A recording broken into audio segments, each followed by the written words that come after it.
Assalamualaikum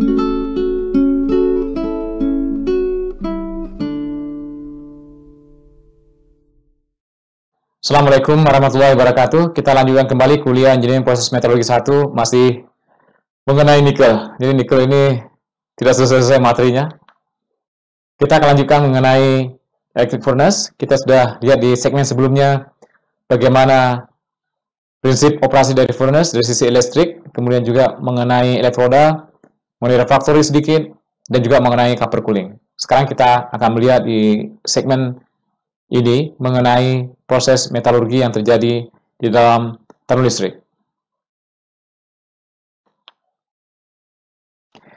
Di gambar di belakang ini, animasi juga diberikan informasi mengenai reaksi-reaksi yang terjadi di dalam furnace. Jadi di bagian atas terjadi penurunan kalsin secara kontinu.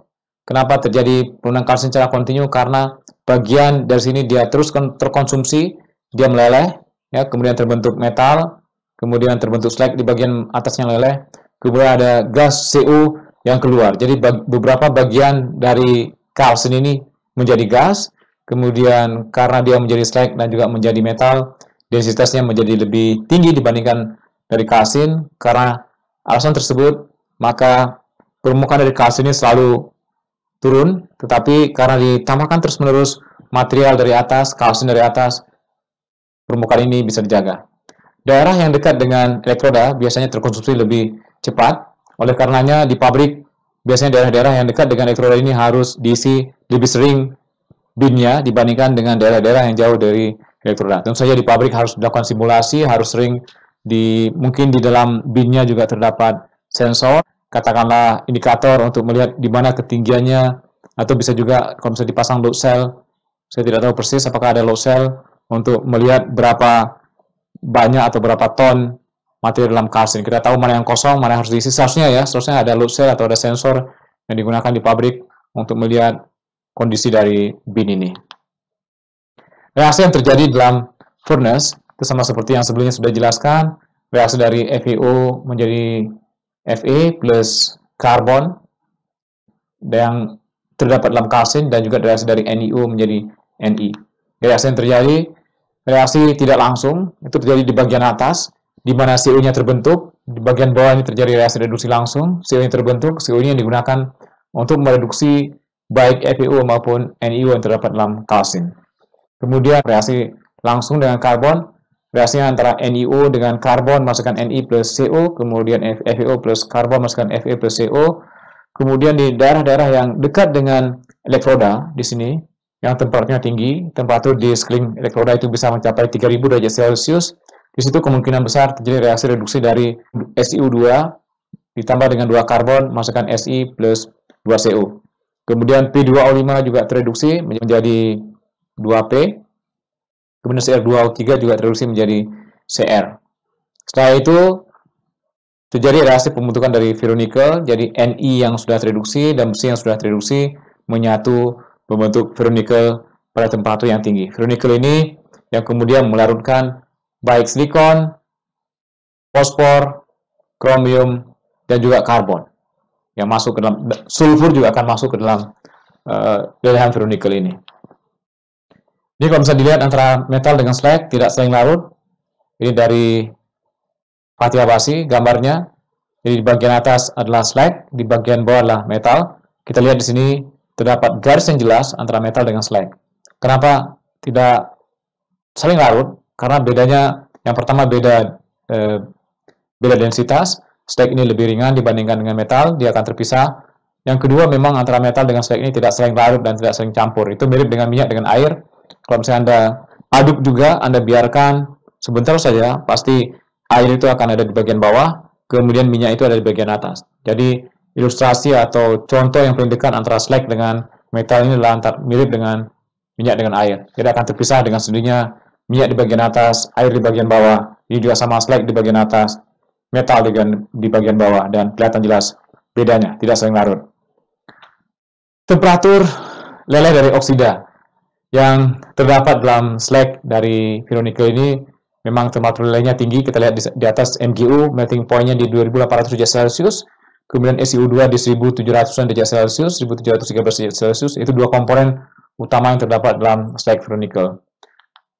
Oleh karenanya, karena MGO melting point tinggi, SU2 juga melting point tinggi, Slack dari Chronicle ini harus diarahkan, harus diatur ke area yang mempunyai melting point yang rendah. Jadi yang digunakan adalah diagram Turner, MGU, SU2, dan FEU. Ya, 3 komponen utama yang terdapat dalam Slack Chronicle. MGU tidak tereduksi, SU2 sebagian tereduksi, sebagian kecil tereduksi, bisa masuk dalam metal, tetapi FEU bisa lebih banyak lagi, bisa berkisar antara 30-60% atau 70% dari FEU ini akan tereduksi masuk dalam metal.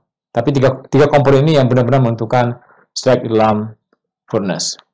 Kemudian diambil ini untuk S dibagi M. S dibagi M tidak lain adalah sama dengan SiO2 dibagi MgO 1,0. Itu ada di sini garisnya.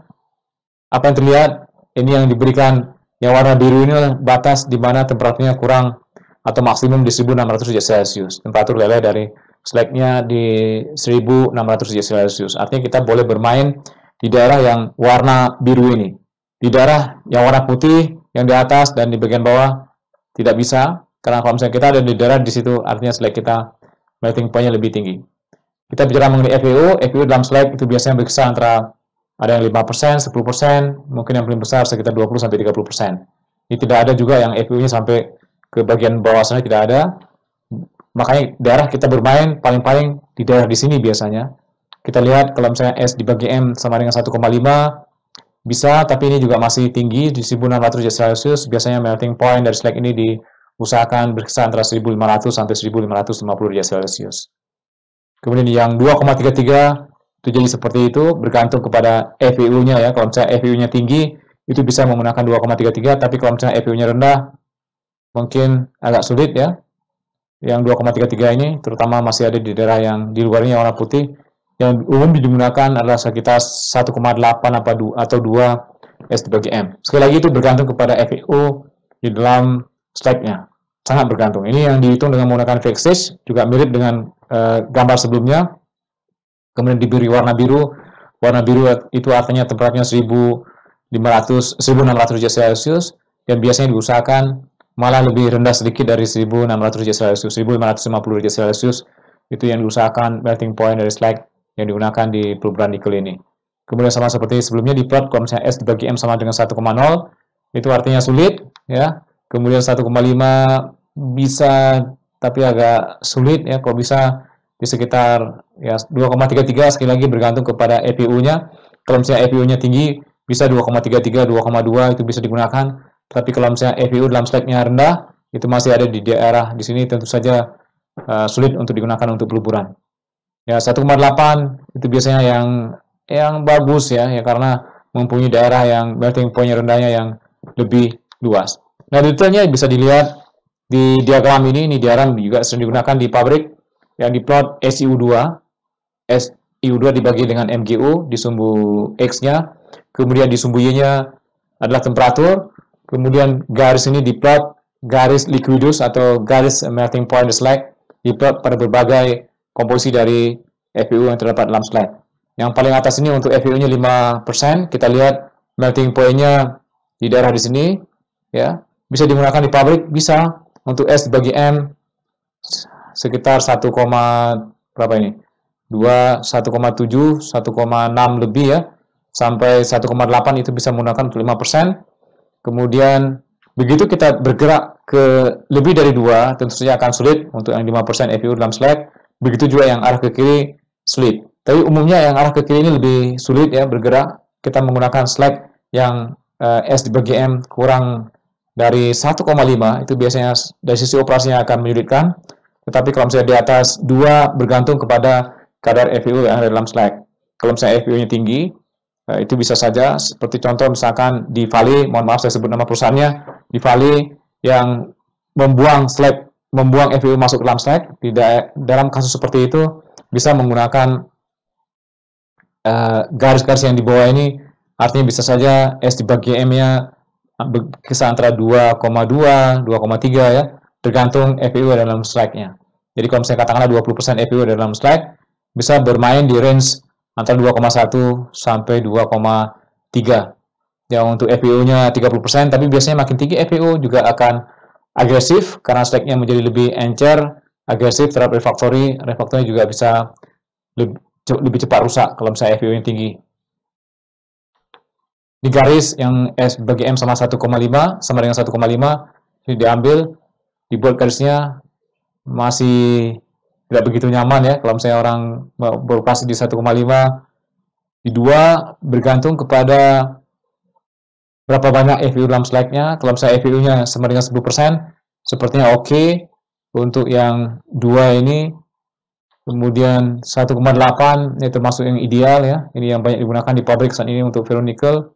Apalagi kalau misalnya kita bicara mengenai NPI membuat slide yang kadar FPU-nya sangat-sangat kecil. Ya harus bermain di daerah yang warna merah ini atau antara biru dengan yang merah. Itu bermain di daerah di sini. Tentu saja S dibagi M dalam stack itu diatur sekitar 1,8 atau 1,7 atau 1,9. Bagaimana cara mengatur S dibagi M? Dengan mengatur komposisi kimia dari ore atau biji yang akan masuk ke dalam furnace. Diatur pada saat dia akan masuk ke dalam rotary dryer, itu biasanya sudah diatur misalkan dengan memblending ore di tempat lain ya. Ada ore yang S dibagi M-nya tinggi, ada ore di mana S dibagi M-nya rendah, kemudian di blending dengan proporsi tertentu karena bisa 2-1 atau 1-2 atau sama 50-50 di blending dengan beko, ini ambil ini 1, kemudian ambil ini 1, dimasukin ke dalam rotary dryer. Itu cara yang digunakan untuk mengatur komposisi kimia dari slag yang ada dalam terlistrik ini.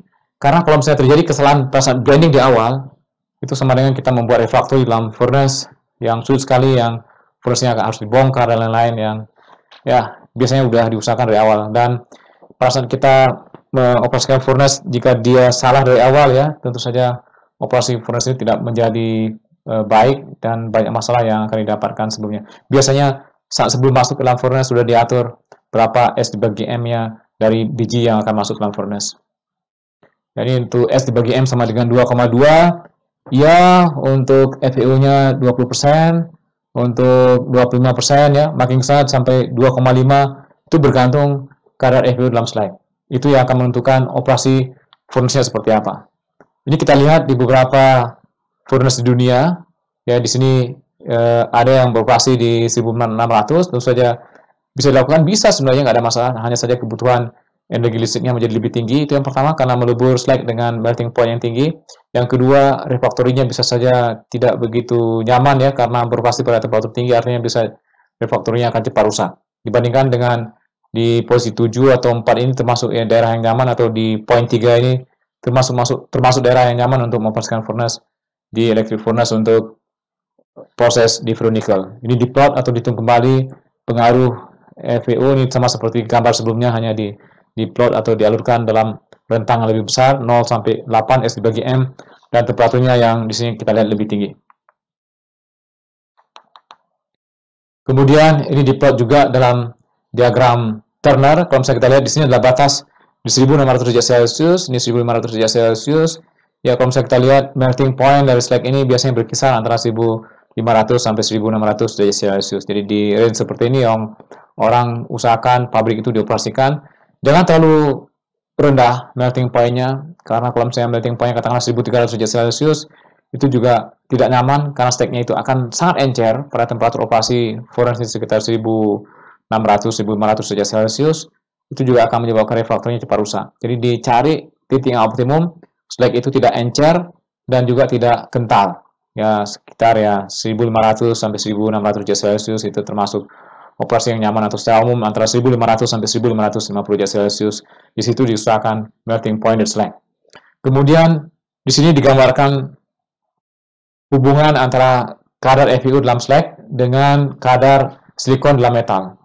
Kalau misalnya kita punya FPU dalam slagnya tinggi, artinya kondisinya oksidatif dalam slagnya, itu biasanya digunakan juga untuk memastikan nikel dengan kadarnya tinggi, karena banyak Fe yang dibuang masuk ke dalam slag sehingga FPU dalam slagnya itu tinggi. Di situ biasanya Si dalam metalnya rendah. Untuk proses-proses yang kita mengambil Fe-nya lebih banyak, artinya kita mendapatkan kadar FPU dalam slagnya yang rendah, garis ini akan bergeser ke kiri, ya, sesuai dengan kurva yang diberikan di situ, kita bisa mendapatkan atau produknya pasti akan menghasilkan silikon yang tinggi. Ya, kemudian dihitung lagi dengan menggunakan fixed juga sama garisnya walaupun tidak sama persis ya, tapi kehitungnya sama. Ini FeU dalam slag, ini kadar silikon dalam lelehan logam. Kemudian kadar karbon juga sama mirip dengan silikon karena terjadi reaksi kesetimbangan antara FeO ditambah dengan Si itu menjadi SiO2 plus Fe. Kemudian isi juga sama antara FeO dengan karbon, FeO plus karbon menghasilkan Fe plus karbon monoksida. Jadi juga terdapat hubungan antara FeO dengan karbon di dalam metalnya. Jika FeO-nya tinggi, itu artinya tidak ada atau rendah sekali kadar karbon di dalam metalnya. Tetapi kalau misalnya FeO-nya rendah, di situ kadar karbon dalam metalnya bisa tinggi. Dan juga begitu rendah kadar metal, kadar nikel di dalam metalnya juga akan turun karena Fe-nya masuk ke dalam metal. Ya, ini juga dihitung dengan fixed, mirip kecenderungannya.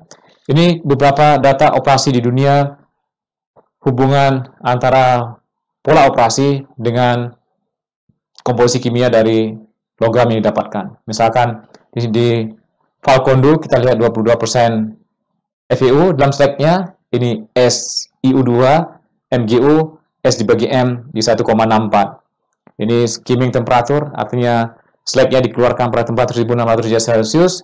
Ini temperatur liquidus atau temperatur leleh dari slagnya di 1560 derajat Celcius. Ini kita lihat melting point dari slag bermacam-macam bergantung kepada pabriknya. Kemudian kita lihat komposisi kimia dari metalnya. Karena FeU-nya tinggi dalam slag, tentu saja Fe banyak dibuang masuk dalam slag. Impact-nya apa? Kadar nikelnya akan meningkat dalam metalnya. Kemudian kadar karbon dalam metalnya menjadi kecil. Kadar silikon dalam metalnya menjadi kecil. Sulfur ini biasanya bergantung kepada komposisi kimia dari batu bara yang digunakan. Bergantung sedikit juga kepada komposisi kimia dari slag-nya, walaupun tidak punya relasi yang baik di situ ya. Fosfor juga sama, biasanya bergantung kepada kadar fosfor dalam biji. Kemudian serum matoso juga sama, mirip-mirip dengan Falcondo, dia melepaskan furnace sedikit oksidatif, artinya FeO masuk ke dalam slag, Fe masuk ke dalam FeO, masuk ke dalam slag. Kemudian nikelnya tinggi, karbonnya rendah, silikon, ini mungkin ada yang keliru datanya, seharusnya mungkin 0,45 ya, ini harus dicek kembali. Kemudian contoh yang lain mohon maaf ini disebut PT Antam. Di sini kadar FeU-nya rendah karena ingin menghasilkan nikel yang kadarnya tidak begitu tinggi dibandingkan dengan yang ada di Falcondo maupun di serum matoso. Jadi kadar nikelnya sekitar 21%. Karena alasan ini, karbonnya tinggi, kadarnya dalam metalnya, silikon juga tinggi dalam metalnya. Itu sesuai dengan diagram yang diberikan sebelumnya, hubungan antara FeO dengan silikon, hubungan antara FeO dengan karbon. Ini cara yang digunakan untuk menghitung temperatur liquidus yang digunakan untuk proses di industri besi baja. Tapi cara ini kalau misalnya dihitung atau digunakan untuk menghitung temperatur liquidus dari metal di ferronikel juga mirip. Ya, formulanya juga mirip, mulai dari 1536, tidak lain adalah 1536 ini melting point dari besi, juga sama ya 1536 yang digunakan formula umum di pabrik-pabrik ferronikel juga sama, mulai dari 1536 atau antara 1536 sampai 1540. Kemudian nih faktor-faktor lain dikurangi karbon, begitu ada karbon, temperatur lelehnya rendah, silikon, temperatur lelehnya rendah, dan lain-lain faktor-faktor yang risiko. Nikel juga bisa menurunkan melting point dari metal ini. Nikel tinggi versus nikel rendah, ini yang sudah dibahas sebelumnya sedikit. Kalau misalnya kita ingin mendapatkan nikel yang tinggi dalam produk, 25-90%, konsekuensinya recovery dari nikelnya akan rendah. Kemudian jumlah besi yang direduksi juga menjadi lebih sedikit dibandingkan dengan di sebelahnya ya. Jadi di sebelah ini nikel dalam produk tinggi. Ini nikel dalam produknya rendah. Kemudian recovery-nya bisa sampai 98%. Untuk NPI sekarang ini tentu saja recovery nikelnya bisa sampai 98%. Untuk yang ferronikel secara umum mungkin sekitar 95-96%. Kemudian perolehan dari besinya bisa tinggi karena digunakan lebih banyak reduktor di situ. Kebutuhan karbon di sini rendah, di sini tinggi untuk mereduksi Fe oksida. Kemudian energi listrik rendah, ini biasanya agak tinggi. Ya kita lihat nanti ada hubungannya. Kemudian produktivitasnya ini tinggi.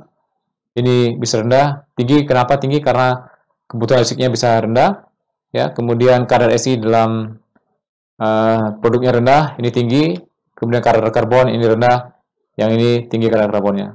Tetapi produktivitas ini bisa tinggi dengan recovery yang rendah.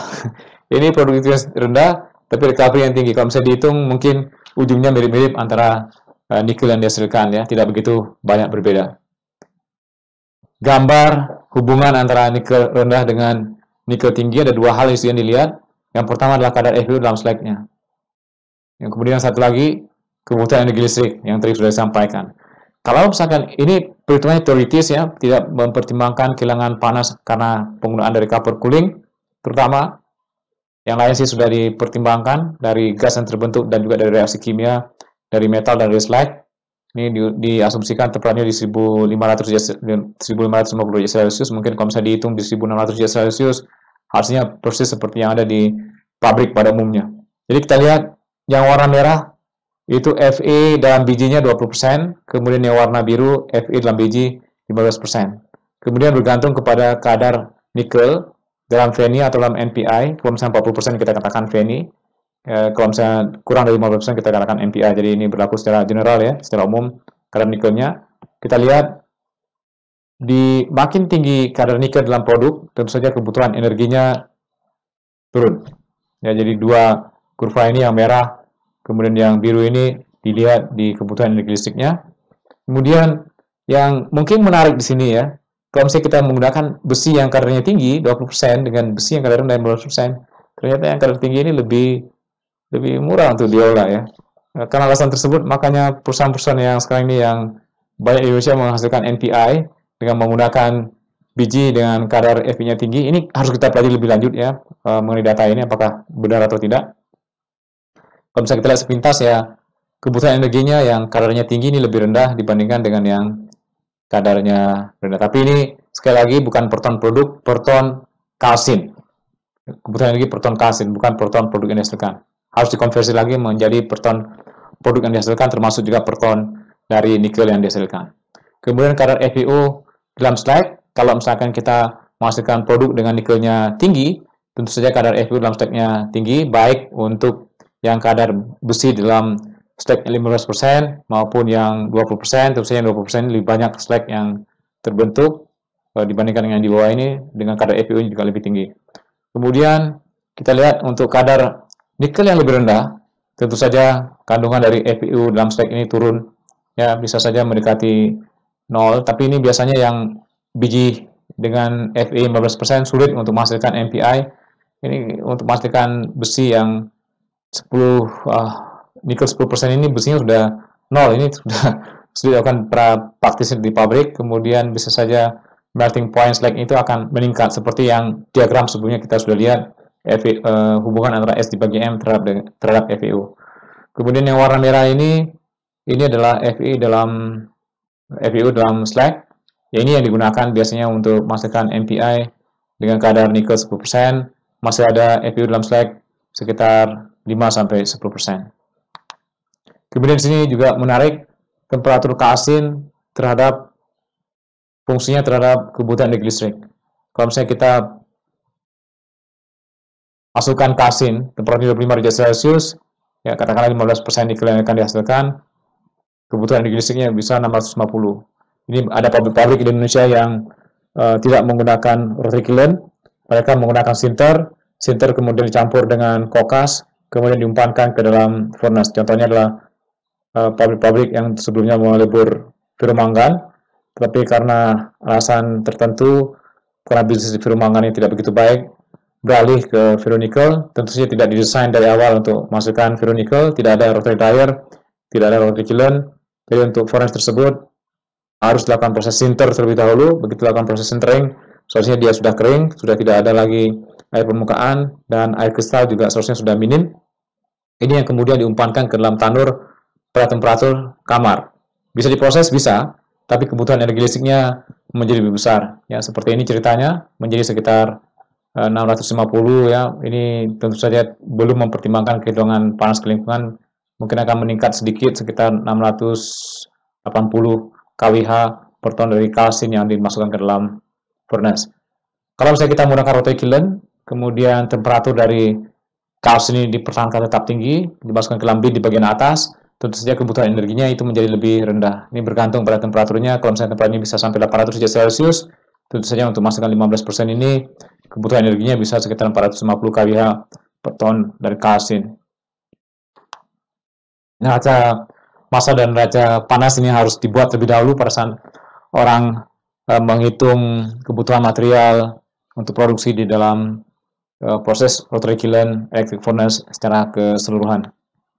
Kemudian ini RKIF sebelah kiri untuk menghasilkan ferronikel, sebelah kanan untuk menghasilkan nikel mate, tipikalnya seperti itu. Kemudian ini pabrik yang ada di dunia untuk menghasilkan ferronikel yang ada di Dominicana, di Falcon Bridge. Di sini menggunakan rotary kiln, ya, proses standar sebenarnya rotary kiln, maaf, di sini menggunakan rotary dryer, drying kiln mereka menyebutnya, tapi prinsipnya adalah untuk proses pengeringan. Kemudian proses kalsinasinya dilakukan di shaft furnace, bukan di rotary kiln. Ini menarik sebenarnya, di tempat lain menggunakan rotary kiln. Ini mungkin satu-satunya di dunia yang menggunakan shaft furnace. Saya tidak tahu apakah masih menggunakan shaft furnace sampai hari ini, karena ini datanya data tahun 1988, datanya sudah lama sekali. Kemudian kalsin dimasukkan ke dalam electric furnace, ini normal ya. Setelah itu dimurnikan dalam ACSKF. Ini prosesnya kita lihat sebelumnya di Falcon Bridge. Prosesnya adalah proses sedikit oksidatif dalam furnace-nya, sehingga FeU banyak masuk dalam slag. Kemudian kadar Ni dalam produknya lebih tinggi. Begitu tinggi, tidak ada silikon, tidak ada karbon, yang menyebabkan melting point dari metalnya menjadi tinggi. Karena melting point-nya tinggi, harus digunakan ACSKF untuk memanaskan. Jadi ini ada semacam ladle furnace ya, tapi diaduk dengan menggunakan induksi ACSKF. Ini kelihatan induksinya di bagian ini dipasang di bagian luar daripada ladle. Untuk proses pemurnian, kalau misalnya tanpa menggunakan ladle furnace ACSKF ini, tentu saja metalnya akan cepat membeku. Tidak mungkin dilakukan proses pemurnian untuk menghilangkan terutama sulfur dan fosfor. Hal yang sama juga terjadi di Srumatoso untuk proses pemurniannya, tetapi untuk proses awalnya preparasi itu mirip ya. Awalnya menggunakan rotary dryer atau drying kiln mereka menyebutnya, kemudian menggunakan reduction kiln atau rotary kiln, kemudian menggunakan electric furnace, kemudian produknya masuk ke proses pemurnian dengan menggunakan SKF. Kenapa menggunakan SKF? Mudah jawabannya, karena melting point dari metalnya tinggi sehingga harus dipertahankan, butuh energi di luar untuk menjaga supaya dia tetap leleh dan mudah diproses. Sekali lagi, untuk proses-proses yang dilakukan atau investasi dilakukan oleh China saat ini di Indonesia, karena produknya adalah NPI, begitu menghasilkan NPI, tentu saja melting point dari slagnya bisa diatur ya, melting point dari metalnya turun rendah, ini tidak butuh, apalagi begitu keluar langsung dicetak dalam bentuk ingot atau diproses lebih lanjut menjadi stainless steel. Kalau misalnya melting point-nya tinggi, baru butuh ladle furnace untuk proses pemanasan. Kemudian ini unik ini satu-satunya di dunia yang bisa menghasilkan dua produk sekaligus. Proses ini bisa saja akan berkembang ke depan dalam waktu beberapa bulan, hitungannya bulan dari hari ini. Proses ini bisa saja digunakan kembali oleh banyak orang untuk mengolah biji nikel laterite. Jadi ini prosesnya laterite, ada rotary dryer dan mereka yang menyebutnya drying kiln. Kemudian ada reduction kiln, ini sama seperti sebelumnya, tidak ada bedanya yang sudah kita lihat. Kemudian ada electric furnace. Produknya adalah crude ferronikel. Dari crude ferronikel ini, keluar produknya menjadi dua. Yang pertama ke atas adalah ferronikel, kemudian yang ke bawah, keluarnya adalah mate. Mereka mengkonversi dari ferronikel menjadi mate dengan menambahkan sulfur di dalam konverter. Ini prosesnya unik, satu-satunya di dunia yang menggunakan teknologi seperti ini. Dan untuk mendapatkan data mungkin susah sekali, datanya rahasia, tapi bisa saja ke depan ini akan berkembang di Indonesia. Orang mengolah biji nikel laterite, menghasilkan ferronikel atau NPI, kemudian lakukan proses untuk mengubah menjadi nikel mate. Bisa saja karena harga nikel mate itu bisa lebih mahal dibandingkan ferronikel. Dalam beberapa tahun ke depan ini, yang orang gunakan untuk membuat baterai atau menjadi nikel metal yang penggunaannya lebih banyak nikel kelas 1 dibandingkan dengan ferronikel. Ini produknya adalah nikel mate. Ya. Kemudian di atas produknya ferronikel. Ini menarik, sekali lagi akan dikembangkan lagi dalam waktu dekat di beberapa pabrik di dunia. Kemudian ini yang juga termasuk satu-satunya di dunia yang melakukan proses ini dengan membuat nikel mate dari biji nikel laterite. Jadi di bagian ujung ditambahkan sulfur, di bagian ujung dari kiln ini, kemudian dimasukkan ke dalam furnace untuk dilebur. Setelah itu diproses, dimurnikan lebih lanjut di dalam prismatic converter. Jadi dari furnace ini sudah keluar kandungan nikel dengan 26% sih biasanya di pabrik, ini 32%. Sisanya adalah besi dengan 10% sulfur. Kemudian dimurnikan lebih lanjut untuk menghilangkan besi dalam prismatic converter. Ini produknya disebut dengan mate. Sulfurnya ditambahkan di sini. Nah, proses yang sebelumnya sulfurnya ditambahkan di prismatic converter ini sendiri. Unik. Jadi dua-dua ini termasuk proses yang unik di dunia, dan ini juga satu-satunya di dunia, dan ini juga satu-satunya di dunia. Baik, terima kasih. Kita sudah melihat proses yang terjadi di rotary dryer, kemudian rotary kiln, kemudian di furnace. Tentu saja ilmu pengetahuan mengenai nikel ini tidak berhenti di sini, di kuliah ini. Banyak sekali ilmu pengetahuannya, itu yang harus dipahami, harus dimengerti dengan baik. Dan pengembangan ke depan juga banyak sekali ya mengenai nikel ini. Mudah-mudahan bermanfaat. Assalamualaikum warahmatullahi wabarakatuh.